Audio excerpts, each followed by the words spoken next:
Hello, my name is Jake Bussolini.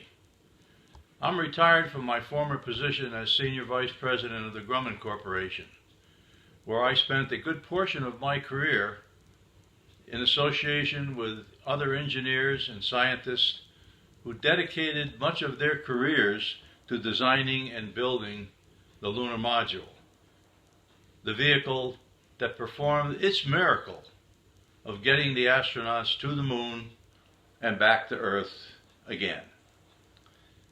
Those were the memorable years in the careers of thousands of engineering and manufacturing personnel who dedicated their lives to the success of this single scientific mission.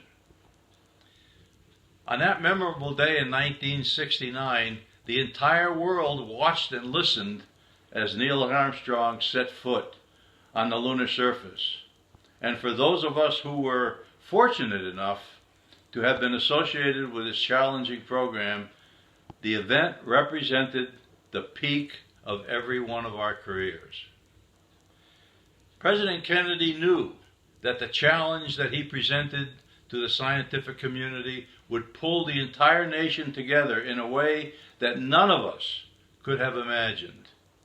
It sparked a whole new generation of engineers and scientists who, as young boys and girls, had witnessed the miracles of the new sciences that were born from the space program.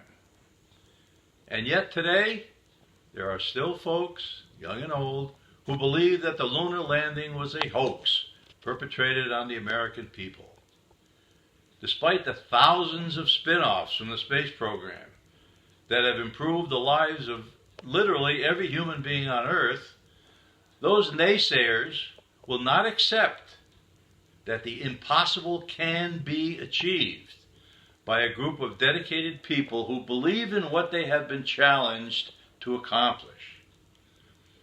What the space program taught many of us was that humans thrive on challenge. The bigger the challenge, the more dedication is directed toward its achievement. Unfortunately, over the 5 decades since the lunar landing, society has undergone a significant transition in its priorities. Social challenges seem to carry far more importance than scientific achievement. Personal focus is now outweighing team accomplishment. As these priorities shift, the political environment also shifts, and the funding ability of every nation, including this great nation, also shifts with the wind.